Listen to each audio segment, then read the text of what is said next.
தமிழகத்தில் கட்டுமான பொருட்கள் தட்டுப்பாடு ஏற்பட்டுள்ளதாக லாரி உரிமையாளர்கள் சங்கத்தினர் எலாவூர் சோதனை சாவடியை முற்றுகையிட்டு போராட்டத்தில் ஈடுபட்டதால் பரபரப்பு ஏற்பட்டது. மேலும் தமிழக ஆந்திர எல்லையில் 2000 லாரிகளை நிறுத்தி போராட்டம் நடத்த கோரிக்கை மனு வழங்கப்பட்டுள்ளது என்று தெரிவித்துள்ளனர்.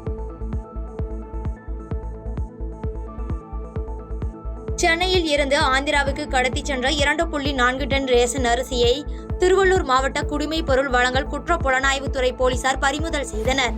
மேலும் கடத்தலில் ஈடுபட்ட கொருக்குப்பேட்டையைச் சேர்ந்த யுவராஜ் என்பவரை கைது செய்து சிறையில் அடைத்தனர்.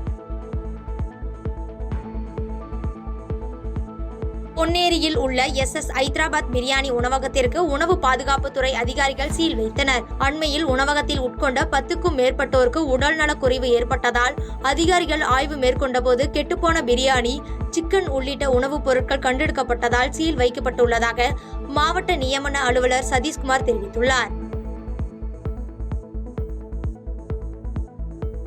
தர்மபுரி அடுத்த பிடமனேரி அருகே காந்தம்மாள் என்பவர் வீட்டில் 6 அடி நீளம் கொண்ட நல்லபாம்பு ஒன்று புகுந்ததாக தீயணைப்பு துறையினருக்கு தகவல் அளித்துள்ளனர்.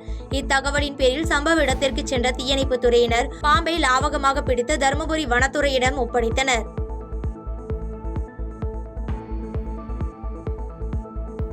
தர்மபுரி மாவட்டம் பென்னாகரம் ஏரியூர் அருகே பிரியா என்ற பெண் மர்மமான முறையில் இறந்துள்ளார். இதனைத் தொடர்ந்து இறப்பு குறித்து சந்தேகம் இருப்பதாக அவரது உடலை வாங்க மறுத்து போலீசாருடன் வாக்குவாதத்தில் ஈடுபட்டு உறவினர்கள் போராட்டத்தில் ஈடுபட்டதால் பரபரப்பு ஏற்பட்டது.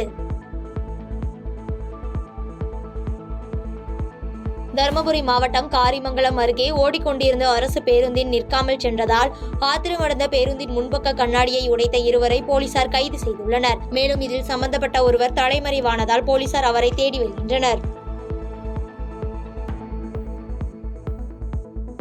சாலைகளில் விபத்துகளை தவிர்க்கும் வகையில் பெருங்களத்தூர் போக்குவரத்து காவலர்கள் தினந்தோறும் வாகன ஓட்டிகளுக்கு பல்வேறு விழிப்புணர்வுகளை ஏற்படுத்தி வருகின்றனர். அந்த வகையில் தாம்பரம் அருகே பெருங்களத்தூரில் 100க்கும் மேற்பட்ட பெண்களிடம் போக்குவரத்து ஆய்வாளர் போக்குவரத்து குறித்த பல்வேறு விழிப்புணர்வை ஏற்படுத்தினர். சென்னையைச் சேர்ந்த 19 வயதான ஒரு இளம் பெண் நோயாளிக்கு சென்னை ரேலா மருத்துவமனையின் நுரையீரல் மாற்று அறுவை சிகிச்சை வெற்றிகரமாக மேற்கொள்ளப்பட்டது. தஞ்சாவூர் மருத்துவக் கல்லூரி மருத்துவமனையில் மூளைச்சாவடிந்த ஒரு நபரிடமிருந்து உறுப்பு மாற்று சிகிச்சைக்காக இந்த நுரையீரல் தானமாக பெறப்பட்டது. தூத்துக்குடி மாவட்டம் கோவில்பட்டி அருகே தேர்வில் பிட்டடித்த மாணவிகளை ஆசிரியர் கண்டித்ததால் 4 மாணவிகள் மனமுடிந்து கொசு மருந்து லிக்யூடை குடித்த சம்பவம் பரபரப்பை ஏற்படுத்தியுள்ளது. இதனைத் தொடர்ந்து அரசு தலைமை மருத்துவமனையில் 4 மாணவிகளும் தீவிர சிகிச்சை பெற்று வருகின்றனர். இதுகுறித்து மேற்கு காவல் நிலைய போலீசார் விசாரணை மேற்கொண்டு வருகின்றனர்.